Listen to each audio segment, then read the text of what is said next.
this was the biggest question that I just wanted to make it really specific to the church, and even more specific because most of our listeners are already going to be, Reformed, at least in their soteriology and Calvinistic and in our camp. And so I guess my question is this: the Reformed Church, it seems like for the last 10, 15 years, I'm a little bit younger. You guys probably saw this more than I did, but I was still kind of watching as a young man, seeing what was going on. It seemed like with big conferences between, Together for the Gospel and Gospel Coalition and guys like Piper and Desiring God and Ligonier, and even just the friendship between guys like John MacArthur and R.C. Sproul, lots of doctrinal distinctions, I should say, differences, and yet a loving tenderness, a brotherly love, able to partner, doing all these things together. And so my question is, the Reformed Church seemingly has been able to bridge the gap on some big doctrinal issues, such as continuationists versus cessationists. We know John MacArthur, New Testament prophecy, he's not going to say, yeah, I disagree. He's going to say, I think it's destroying the church. I think it's a big deal. And yet he loves John Piper. He's able, so gifts of the Spirit, baptism, credo, pedo, covenant theology versus dispensationalism, all these kinds of things, massive issues. And yet we can pack 20,000 guys in a conference setting and singing hymns to the Lord and psalms and spiritual songs, like linking arms, giving hugs, and we strongly disagree. And it seems like just sitting here watching what's going on, in my perspective, it seems like the dividing line that the Reformed Church, not just the church, not just the culture, but that the Reformed, gospel-loving church is not going to be able to get over is the dividing line of social justice, racial reconciliation, identity politics. And I guess I just want to put it to you guys. To me, it seems to communicate that this issue is bigger than baptism. It's bigger than confessionalism. It's bigger than covenant theology. It's bigger than gifts of the Spirit. Because this is the one that we're not willing to link arms over. This is the dividing line. And I think it's a dividing line. Just to show my hand, I think it is a dividing line. I think it is bigger than those things. I guess my question is why? Why is this issue bigger than all those other doctrinal issues? Yeah, let me start, Joel, and I'll let Virgil jump in here. I think a problem with Reformed believers when it comes to this issue of social justice is that they're not. I think they've been caught off guard from where this whole issue came from. And what I mean by that, see, there's no Westminster Confession to go back to refer to when it comes to social justice. You see, right. There's no Belgic Confession to go back to. There are no Puritans. There are no social justice Puritans to go back to. See, social justice didn't come from a theological origin. It's Genesis. It's not theological. It's cultural. It's cultural. And see, this has been my one issue with Reformed believers is that they're so academic. They're so academic in their theology. Their hands are so clean that they don't know how to go. They don't know how to make the shift between a theological argument and defending or arguing against a cultural argument. They don't know how to make that shift. See, Virgil and I, we operate in both of those arenas. Mm-hmm. So we're both Reformed. So we can sit here and have a theological academic conversation with you on Reformed theology. But we can also come back with an apologetic from a cultural standpoint, because that's the milieu in which Virgil and I grew up. Mm-hmm. You see, so I could quote you just as easily Martin Luther King as I can John Calvin. Okay, but we need Reformed believers who can do that, who can cross those lines back and forth, come back and forth, and have and offer a biblically orthodox apologetic against what has a cultural origin. Mm-hmm. You see, this is why social justice is a dividing line, because reform people are so used to going back to, well, let's see what the Westminster said. Right. Let's see what the Westminster said. But have you read Martin Luther King's papers from Crozer Theological Seminary? Have you read those papers? You see, I get that you've read Jonathan Edwards. I get that. But have you read James Cone? Hmm. You see, have you read Cone? I mean, read Cone. I don't mean go on Google and Google James Cone and then something pops up. Have you read James Cone? Have you read Martin Luther King? Did you know that in a paper at Crozer Theological Seminary in 1948, that Martin Luther King, as a 19-year-old, said in black and white, wrote that I am a staunch proponent of the social gospel. Mm. In his own words, can you quote Martin Luther King in his own words and say, well, Martin Luther King was a social gospel proponent? And can you go back in current day right now and read and quote a Raphael Warnock, who is a successor to Ebenezer Baptist Church, where Dr. Martin Luther King preached, Right. and argue and dissect and pick apart Warnock's Black liberation theology and bring it into a Reformed theological construct? Mm. See, we don't have Reformed believers who are prepared to do that. So that's why this issue seems so. Listen, social justice, and John MacArthur has said this, and I think he's absolutely right. He agrees exactly with what you just said, Joel. John MacArthur has said that social justice is the most important issue the church has ever faced. Yeah.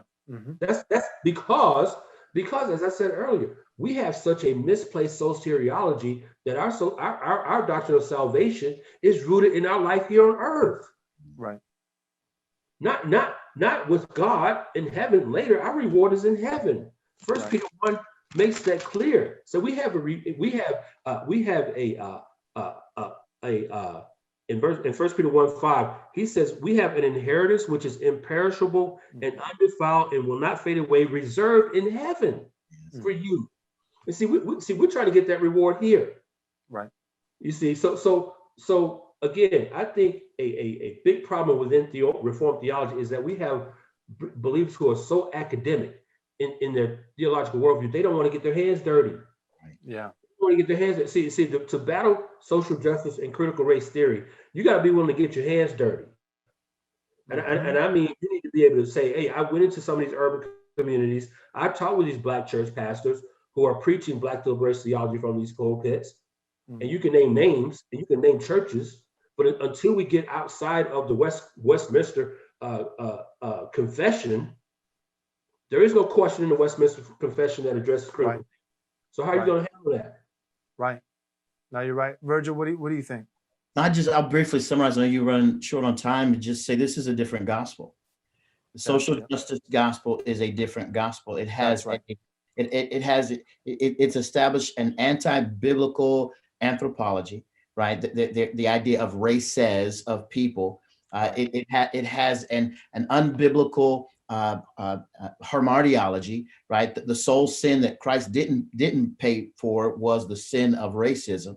So it has an ethnic soteriology where you're going to have to, as a white person, works are going to be anti-racist works are going to have to be involved for you for the remainder of your life in order to make retribution, restitution, or even reparations, 6 different forms of reparations that need to be paid for. So the idea that what Christ did on the cross was sufficient to save is antithetical to a worldview where social justice, where Black Lives Matter, where critical race theory are embraced. This is a different gospel, and I think Daryl explained it well. We have to know what these things are. We have to go back and read Kendi. We have to go back and read and know only for the thought of knowing where these folks are coming from. Right. Where does it come from? Yeah. To my left, you know, I've got Cone's works, right? I've got all of his writings. I've got the Marxian origins. You mentioned the social gospel that was embraced. I think Daryl did the social gospel that was embraced by Martin Luther King. I've read Walter Rauschenbusch's works. We know where this stuff comes from in the late 1800s, early 1900s. So we have to be versed on those things. We have to know what that is, but we have to do it through the lens of a biblical worldview. I think that's been the popularity of what we're doing with Just Thinking. And Joe, what I know you're trying to establish with Right Response, it's making sure that you have a biblical lens by which to view all the issues of culture so that you can rightly divide the word. That's right. That's so good, guys. Daryl and Virgil, That's what I wanted to hear you guys say, but that's been my suspicion. I think that just groaning suspicion is I think the reason why the Reformed camp has been able to bridge, overcome our differences, bridge the divide on baptism, confessionalism, dispensationalism versus covenant theology, are different eschatologies. We could be pre-mill and post-mill, and yet we can all get together, love each other, support each other. And these are massive issues, gifts of the Spirit versus cessationism. I think the reason why, what I hear both of you guys saying, is because all those things is big a differences as there are, they all have their source in Christianity. Yes. Right? Yes, absolutely. And whereas what we're dealing with now has its source in the pit of hell. Yes. It is a vain philosophy, a godless ideology, and pastors can't sniff it out, because what you're saying, Daryl, they're versed in John Calvin, but they're not versed in James Cone. Yes. And so they hear some other guy, right, that game of telephone. So by the time it gets to them, they're like, well, that sounds pretty Christian. Right. So they treat it just like credo versus paedo baptism. Right. You know, like, but both could, you know, like, yeah, there are some differences, but these are our brothers. But if they traced it back to its source, they would find that, oh, it wasn't like there was one denomination, Christian denomination, that baptized infants, and one denomination, Christian denomination, that didn't. No. Here's what Christians view on the issue of anthropology: who God is, who man is, who unites us. Are we united in Christ or not? Is there more ministry of reconciliation that has to be done because Christ didn't finish the work? Or if we trace this back to its source, social justice, identity politics, we find that it arises not from theologians. Right. It doesn't arise from pastors. It arises from godless Marxist philosophers that to even make a claim that these men themselves were regenerate would be difficult to defend. Right. And I think that's, in short, to kind of just conclude us, I think the reason why this issue is bigger than anything else isn't because we just want to talk about race again and again and again. It's because this issue, all those other issues, are tertiary or is secondary. This is primary. Because like Virgil, you said it perfect. It's another gospel. The gospel. It's another gospel. Thanks for watching this video. We hope you enjoyed it. If you did enjoy it, we hope that you'll take a moment and subscribe to our YouTube channel so that you can watch more content like this.